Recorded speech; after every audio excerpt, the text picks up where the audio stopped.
आप सभी को नमस्कार। पॉलिटिकल अलायंस स्टडी में आप सभी का स्वागत है। इस वीडियो में हम भारतीय संविधान से संबंधित कुछ प्रश्नों को सॉल्व करेंगे जो नेट, जेआरएफ, टीजीटी, पीजीटी तथा अन्य किसी भी वनडे एग्जाम के लिए महत्वपूर्ण है। तो देखते हैं आज का पहला प्रश्न दिया है, भारत के उपराष्ट्रपति को पद की शपथ कौन दिलाता है? दिया है तो दिया है ए भारत का मुख्य न्यायाधीश, बी है भारत का राष्ट्रपति और सी है लोकसभा का अध्यक्ष और डी है प्रधानमंत्री। तो इसका जो सही उत्तर हो जाएगा भारत का राष्ट्रपति, ऑप्शन बी इसका सही उत्तर हो जाएगा। देखिए, भारतीय संविधान का जो अनुच्छेद 63 है इसमें भारत के उपराष्ट्रपति का प्रावधान करता है। उपराष्ट्रपति का पद जो है उसके पद की शपथ जो है राष्ट्रपति अथवा उसके द्वारा नियुक्त किसी व्यक्ति द्वारा दिलवाई जाती है। अगला प्रश्न है, संसद की संरचना होती है। संसद की संरचना होती है लोकसभा से, राज्यसभा से, लोकसभा एवं राज्यसभा से, फिर दिया है कि लोकसभा, राज्यसभा या फिर और राष्ट्रपति से। तो इसका जो उत्तर हो जाएगा वो हो जाएगा ऑप्शन डी, लोकसभा, राज्यसभा और राष्ट्रपति मिलकर के संसद की संरचना बनाते हैं, अर्थात संसद के ये अंग होते हैं। ठीक है, तो अगला है,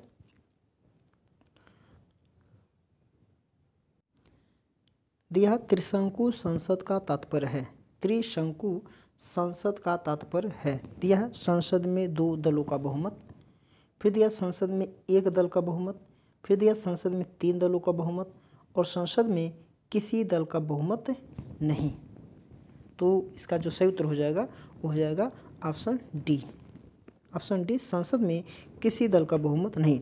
देखिए, संसद में किसी भी दल के बहुमत की स्थिति में नहीं रहने को प्रायः त्रिशंकु संसद कहते हैं। ऐसी स्थिति में गठबंधन अथवा बाहर से समर्थन के माध्यम से सरकार का निर्माण होता है या फिर से चुनाव करवाया जाता है। नेक्स्ट दिया है, भारतीय संविधान में वर्णित विशिष्ट प्रावधानों के तहत अनुच्छेद जो 371 है इसके अंतर्गत निम्न में से किस राज्य का वर्णन नहीं है? महाराष्ट्र, गुजरात, तमिलनाडु तथा आंध्र प्रदेश। तो इसका जो सही उत्तर हो जाएगा वो हो जाएगा option C, Tamil Nadu, option C इसका तमिलनाडु इसका सही उत्तर हो जाएगा। देखिए, भारतीय संविधान में वर्णित विशिष्ट प्रावधानों के तहत अनुच्छेद जो 371 है इसके अंतर्गत तमिलनाडु का वर्णन नहीं किया गया है। यह अनुच्छेद महाराष्ट्र, गुजरात, नागालैंड, असम, मणिपुर, आंध्र प्रदेश, तेलंगाना, सिक्किम, मिजोरम, अरुणाचल प्रदेश एवं गोवा के लिए विशेष उपबंध करता है, अनुच्छेद 371। अगला प्रश्न है, दिया है लोक लेखा समिति के सदस्य निर्वाचित किए जाते हैं। लोक लेखा समिति के जो सदस्य हैं वो निर्वाचित किए जाते हैं 1 वर्ष के लिए, 2 वर्ष के लिए, 3 वर्ष के लिए या फिर 5 वर्ष के लिए। इसका जो सही उत्तर हो जाएगा 1 वर्ष के लिए, ऑप्शन ए इसका सही उत्तर हो जाएगा। देखिए, लोक लेखा समिति का गठन भारत सरकार अधिनियम 1919 के अंतर्गत पहली बार 1921 में हुआ, तब से यह अस्तित्व में है। वर्तमान में इसके 22 सदस्य हैं, 15 लोकसभा के, जिसमें क्या है 15 सदस्य लोकसभा के और 7 सदस्य राज्यसभा के होते हैं। प्रतिवर्ष संसद द्वारा इसके सदस्यों में से समानुपातिक प्रतिनिधित्व के सिद्धांत के अनुसार एकल हस्तांतरणीय मत के माध्यम से लोक लेखा समिति के सदस्यों का चुनाव किया जाता है। समिति में किसी मंत्री का निर्वाचन नहीं हो सकता है। नेक्स्ट दिया है, निम्नलिखित में से किसके कारण अनुच्छेद 32 तथा अनुच्छेद 226 के बीच का अंतर समाप्त हो गया है? रिट याचिका, न्यायिक पुनर्विलोकन, रिट अधिकारिता तथा लोक हितवाद। इसका जो सही उत्तर हो जाएगा वो हो जाएगा ऑप्शन डी, लोक हितवाद, ऑप्शन डी इसका सही उत्तर हो जाएगा लोक हितवाद। देखिए, लोक हितवाद के कारण अनुच्छेद 32 तथा अनुच्छेद 226 के बीच अंतर समाप्त हो गया है। लोक हितवाद में न्यायालय को प्रदत्त शक्ति केवल मूल अधिकारों के उल्लंघन को रोकने के लिए नहीं है, बल्कि मूल अधिकार को भंग हो चुका है इसके विरुद्ध राहत प्रदान करने की भी है। इसके माध्यम से नागरिक ऐसे मामलों में न्यायिक हस्तक्षेप की मांग कर पाते हैं जिसके साथ आम जनता का हित बंधा हुआ है। नेक्स्ट दिया है, भारत में आर्थिक आपात कितनी बार लागू किया गया है? भारत में आर्थिक आपात कितनी बार लागू किया गया है? एक बार, देखिए यहाँ पे दिया है 3 बार, 2 बार, केवल 1 बार या फिर कभी नहीं। तो इसका उत्तर हो जाएगा आर्थिक आपात कभी नहीं लागू हुआ है, ऑप्शन डी इसका सही उत्तर हो जाएगा। देखिए भारतीय संविधान का अनुच्छेद जो है 360, इसमें वित्तीय आपातकाल का उपबंध करता है। भारत में अभी तक कभी भी वित्तीय आपातकाल नहीं लगाया गया है। नेक्स्ट,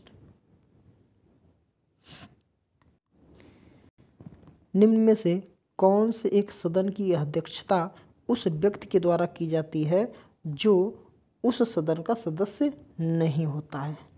लोकसभा का, विधानसभा का, विधान परिषद का, तथा डी है राज्यसभा का। तो इसका जो सही उत्तर हो जाएगा वो हो जाएगा राज्यसभा का, ऑप्शन डी इसका सही उत्तर हो जाएगा। देखिए भारत का जो उपराष्ट्रपति होता है वो राज्यसभा का पदेन सभापति होता है, जबकि वह राज्यसभा का सदस्य नहीं होता है। इस संबंध में वह अमेरिका के उपराष्ट्रपति के समान ही कार्य करता है, वो भी सीनेट अमेरिका के उच्च सदन का सभापति होता है। नेक्स्ट दिया है, राज्य में दूसरे सदन की स्थापना या उसे रद्द करने से संबंधित कौन सी विधि है? रद्द करने से संबंधित कौन सी विधि है? दिया है लोकसभा द्वारा साधारण बहुमत से पारित करना, फिर दिया संबंधित राज्य की विधानसभा द्वारा साधारण बहुमत से पारित करना, संबंधित राज्य की विधानसभा द्वारा पूर्ण बहुमत से पारित कर प्रस्ताव और संसद में पारित प्रस्ताव से, और लोकसभा द्वारा पूर्ण बहुमत से पारित प्रस्ताव। तो इसका जो सही उत्तर हो जाएगा ऑप्शन सी, संबंधित राज्य की विधानसभा द्वारा पूर्ण बहुमत से पारित प्रस्ताव और संसद से पारित प्रस्ताव के द्वारा ये सब रद्द करने की ये विधि होती है। अगला प्रश्न है, भारतीय संविधान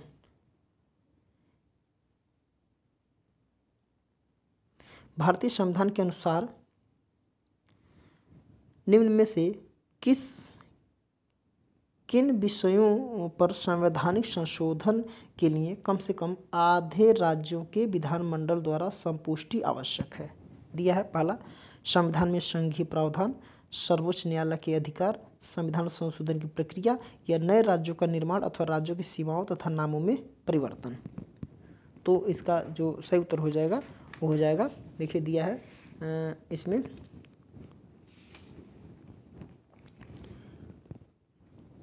पहला भी सही हो जाएगा, फिर दूसरा भी सही हो जाएगा और तीसरा भी सही हो जाएगा। तो यहाँ पे 1, 2, 3 ऑप्शन ए इसका सही उत्तर हो जाएगा। देखिए इसके लिए ऐसे प्रावधान किया गया है कि जैसे भारतीय संविधान नम्यता और अनम्यता दोनों का अनोखा मिश्रण है। देखिए साधारण बहुमत के द्वारा क्या होता है कि संविधान में कुछ ऐसे अनुच्छेद हैं जिन्हें संसद द्वारा साधारण बहुमत से संशोधित कर सकती है, और संसद के कुछ विशेष बहुमत के द्वारा सदन की कुल सदस्य संख्या के बहुमत तथा उपस्थित और मतदान करने वाले सदस्यों के 2/3 से कम न हो, और एक विशेष बहुमत तथा आधे राज्यों के अनुमोदन से होता है। ये संविधान में कुछ अनुच्छेद ऐसे हैं जो संशोधन करने के लिए संसद के विशेष बहुमत के साथ कम से कम आधे राज्यों की विधानसभाओं का अनुमोदन प्राप्त करना आवश्यक होता है। जैसे होता है कि राष्ट्रपति के निर्वाचन की प्रक्रिया, उच्चतम न्यायालय तथा उच्च न्यायालय का गठन, क्षेत्राधिकार, संविधान संशोधन प्रक्रिया, 7वीं अनुसूची में जो वर्णित कुछ सूची है उससे संबंधित होते हैं। तो इसमें तीसरे प्रकार के संशोधन करने की आवश्यकता होती है। नेक्स्ट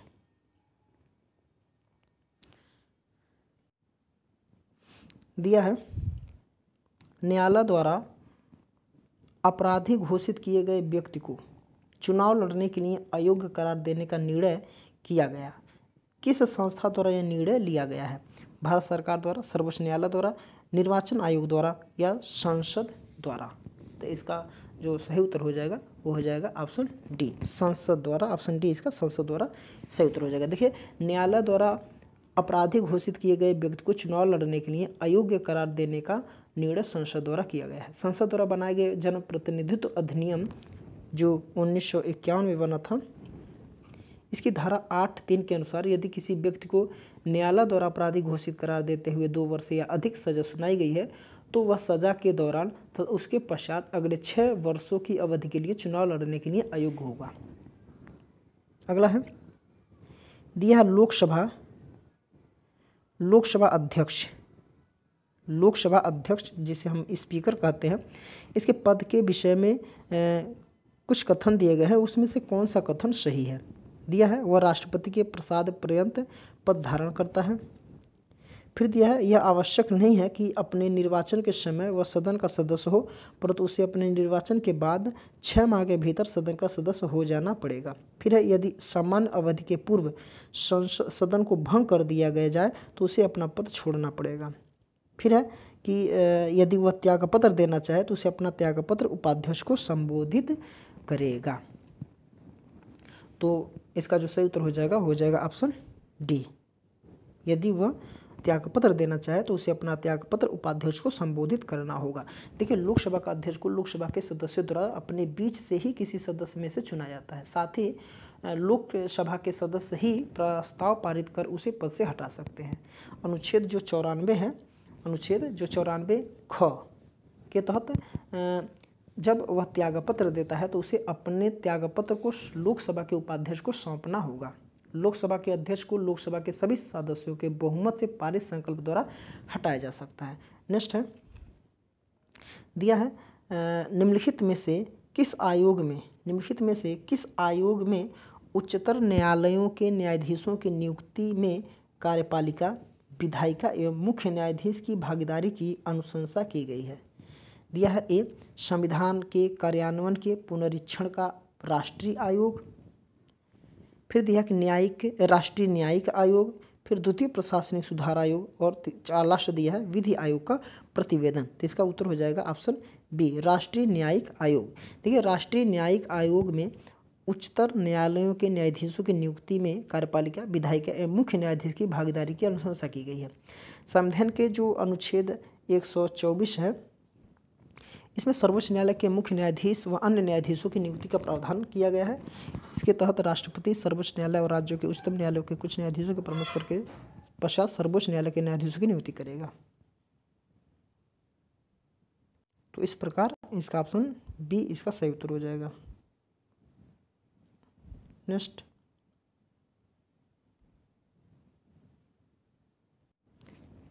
दिया सर्वोच्च न्यायालय में तदर्थ एडॉक न्यायाधीशों की नियुक्ति होती है जब कतिपय न्यायाधीश दीर्घकालीन अवकाश पर जाते हैं। बी है अस्थायी नियुक्ति के लिए कोई उपबंध नहीं होता है। न्यायालय के समक्ष लंबित वादों में साधारण वृद्धि होती है। और लास्ट है न्यायालय के किसी सत्र के लिए न्यायाधीशों का कोरम नहीं होता। तो इसका जो सही उत्तर हो जाएगा ऑप्शन डी, न्यायालय के किसी सत्र के लिए न्यायाधीशों का कोरम नहीं होता। ठीक है, तो यहाँ पर दिया है कि संविधान के अनुच्छेद जो 127 है, इसका 1 के अनुसार यदि किसी समय सर्वोच्च न्यायालय के सत्र को आयोजित करने या चालू रखने के लिए उस न्यायालय के न्यायाधीशों की गणपूर्ति पर्याप्त न हो तो भारत का मुख्य न्यायाधीश उच्च न्यायालय के न्यायाधीशों से सर्वोच्च न्यायालय में तदर्थ न्यायाधीशों की नियुक्ति करता है। वह ऐसा राष्ट्रपति की पूर्व सहमति से करता है। तदर्थ न्यायाधीशों की नियुक्ति संबंधी प्रावधान केवल सर्वोच्च न्यायालय के संदर्भ में है, अन्य न्यायालयों के लिए नहीं है ये व्यवस्था। ठीक है, अगला प्रश्न है, दिया है भारत का सर्वोच्च न्यायालय किसके द्वारा संघ और राज्यों के मध्य विवादों को अधिनिर्णित करता है? अपीलीय अधिकारिता, प्रारंभिक अधिकारिता, सलाहकारी अधिकारिता या फिर लेख अधिकारिता?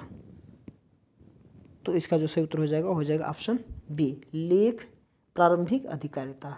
इसका उत्तर हो जाएगा प्रारंभिक अधिकारिता। देखिए, संविधान के अनुच्छेद जो 131 है, इसमें सर्वोच्च न्यायालय की प्रारंभिक अधिकारिता का वर्णन किया गया है। भारत का सर्वोच्च न्यायालय प्रारंभिक अधिकारिता के द्वारा संघ और राज्यों के मध्य विवादों को अधिनिर्णित करता है। नेक्स्ट,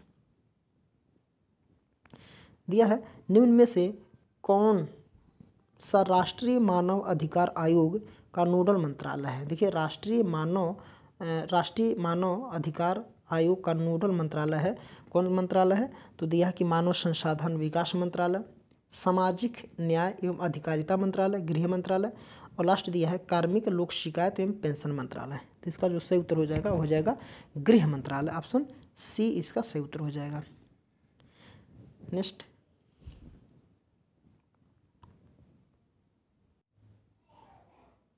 दिया है शब्दबंध ABCD। शब्दबंध ABCD निम्न में से मुख्यतः किससे संबंधित है? तो किससे संबंधित है ये? राज्यों का निर्माण, राज्यों का पुनर्गठन, फिर दिया राज्यों का विकेंद्रीकरण, फिर दिया राज्यों का संस्थाकरण। तो इसका जो सही उत्तर हो जाएगा राज्यों का निर्माण। ऑप्शन ए इसका सही उत्तर हो जाएगा। देखिए शब्दबंध ABCD मुख्यतः राज्यों के निर्माण से संबंधित है। राज्य पुनर्गठन आयोग जो 1956 में से जो पूर्व राज्यों को 4 भागों में बांटा गया था। भाग ए में असम, बिहार, बम्बई, मध्य प्रदेश, मद्रास, उड़ीसा, पंजाब, उत्तर प्रदेश व पश्चिम बंगाल थे। बी में हैदराबाद, जम्मू कश्मीर, मध्य भारत और मैसूर व पेप्सू थे। सी में अजमेर, भोपाल, बिलासपुर, कच्छ बिहार व कुर्ग थे। और डी में अंडमान और निकोबार द्वीप समूह था। ये व्यवस्था इस तरीके से हटा दिया गया है। नेक्स्ट है, दिया है प्रधानमंत्री एवं उप प्रधानमंत्री, प्रधानमंत्री एवं उप प्रधानमंत्री सहित कुल मंत्रियों की संख्या अधिकतम नहीं होगी। किससे अधिकतम नहीं होगी? लोकसभा के 20% सदस्यों से, लोकसभा के 10% सदस्यों से, या लोकसभा के 15% सदस्यों से, या लोकसभा के 25% सदस्यों से। तो इसका उत्तर हो जाएगा लोकसभा के 15% सदस्यों से। ऑप्शन सी इसका सही उत्तर हो जाएगा। देखिए मूल संविधान में मंत्रिपरिषद के मंत्रियों की संख्या निर्धारित नहीं थी। प्रधानमंत्री अपने विवेकाधिकार के आधार पर मंत्रिपरिषद के आकार को सुनिश्चित करता था, परंतु 51वां संविधान जो संशोधन हुआ कब हुआ था? 2004 में। इसके द्वारा तय किया गया कि केंद्रीय मंत्रिपरिषद में प्रधानमंत्री एवं उप प्रधानमंत्री सहित कुल मंत्रियों की संख्या जो है वो लोकसभा के जितने भी सदस्य हैं उस सदस्यों के 15% सदस्यों से अधिक नहीं होगी। ये व्यवस्था उसी समय किया गया था। अगला प्रश्न है, दिया है निम्नलिखित में से किस आधार पर न्यायपालिका द्वारा उत्प्रेषण याचिका जारी की जा सकती है? उत्प्रेषण याचिका जारी की जा सकती है। ए दिया है क्षेत्राधिकार की कमी, बी है सुने जाने का अधिकार, सी है क्षेत्राधिकार की अधिकता और डी है विधि की गलती। तो यहाँ पे जो हो जाएगा ए इसका सही उत्तर हो जाएगा, सी भी इसका सही हो जाएगा, ठीक है, बी नहीं होगा। तो इसका जो ऑप्शन डी इसका राइट आंसर हो जाएगा। ऑप्शन डी इसका सही उत्तर हो जाएगा। देखिए संविधान निर्माताओं ने राज्य के व्यक्ति के अधिकारों की सुरक्षा के लिए संविधान में मूल अधिकारों का प्रावधान किया है। इन अधिकारों की सुरक्षा के लिए अनुच्छेद 32, 226 व 226 संवैधानिक उपचारों का अधिकार के तहत न्यायपालिका 5 प्रकार की रिट जारी करती है, जिसमें से 2 रिटें उच्च तथा उच्चतम न्यायालय द्वारा अपने अधीनस्थ न्यायालयों के क्षेत्राधिकारता के संबंध में जारी की जाती है, जो है उत्प्रेषण, क्षेत्राधिकार की कमी व क्षेत्राधिकार की अधिकता की वजह से उच्चतम न्यायालय मामलों को अपने पास मांग सकता है। नेक्स्ट दिया है राष्ट्रपति की शक्तियों के संबंध में, राष्ट्रपति की शक्तियों के संबंध में निम्नलिखित में से कौन सा कथन सही है? राष्ट्रपति की शक्तियों के संबंध में कौन सा कथन सही है? ये दिया है कि वे क्षेत्रीय यानी कि जोनल परिषद की बैठकों में अध्यक्षता करते हैं। फिर दिया कि वे अंतर्राज्यीय परिषद के अध्यक्ष हैं। फिर दिया कि वे निर्वाचन आयोग की अनुशंसा पर अनुच्छेद 102 के अंतर्गत किसी संसद सदस्य को अयोग्य घोषित कर सकते हैं। वे अपने विवेकानुसार राष्ट्रीय आपातकाल की घोषणा कर सकते हैं। तो इसका जो सही उत्तर हो जाएगा वह हो जाएगा ऑप्शन सी। ऑप्शन सी इसका सही उत्तर हो जाएगा। देखिए राष्ट्रपति को प्राप्त शक्तियों में से एक शक्ति निर्वाचन आयोग की अनुशंसा पर अनुच्छेद 102 के अंतर्गत किसी संसद सदस्य को अयोग्य घोषित कर सकते हैं। राष्ट्रपति की शक्तियों के संदर्भ में सत्य है ये। नेक्स्ट अगला है राष्ट्रपति द्वारा अध्यादेश जारी करने की शक्ति। राष्ट्रपति द्वारा अध्यादेश जारी करने की शक्ति भारतीय संविधान के किस अनुच्छेद द्वारा प्रदत्त की गई है? अनुच्छेद 123, 221, 222 या 223। तो इसका जो सही उत्तर हो जाएगा वो हो जाएगा ऑप्शन ए। ऑप्शन ए इसका सही उत्तर हो जाएगा। देखिए, राष्ट्रपति अपनी शक्ति, विधायी शक्ति अनुच्छेद 123 के तहत अध्यादेश जारी करता है। जब दोनों सदनों में से किसी एक सदन या दोनों का सत्रावसान हो गया हो तब अध्यादेश जारी होता है। सदन की बैठक शुरू होने के 6 सप्ताह के भीतर अनुमोदन जरूरी होता है, अन्यथा अध्यादेश समाप्त हो जाएगा। नेक्स्ट,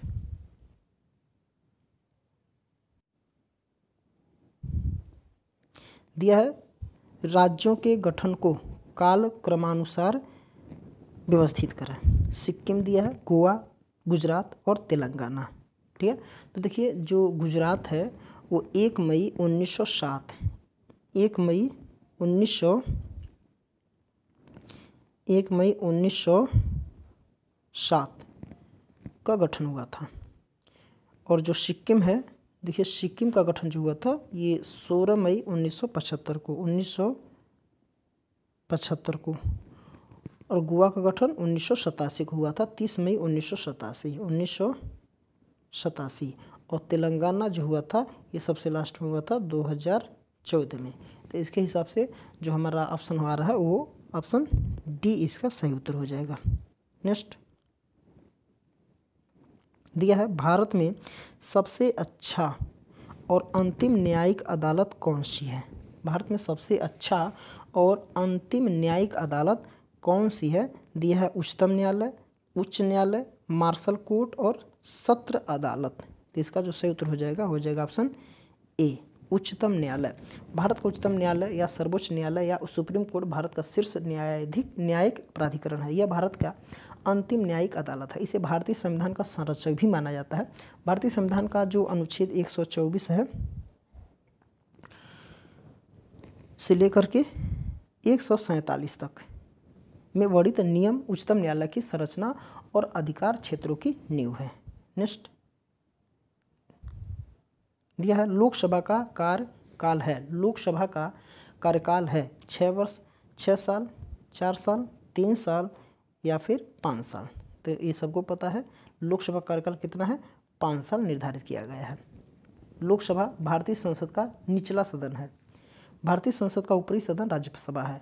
लोकसभा सार्वभौमिक वयस्क मताधिकार के माध्यम से इसके आधार पर लोगों द्वारा प्रत्यक्ष चुनाव द्वारा चुने हुए प्रतिनिधियों से गठित होती है। इसका कार्यकाल 5 वर्ष होता है। लोकसभा के सदस्यों की संख्या अधिकतम जो 552 निर्धारित की गई है। अगला प्रश्न है,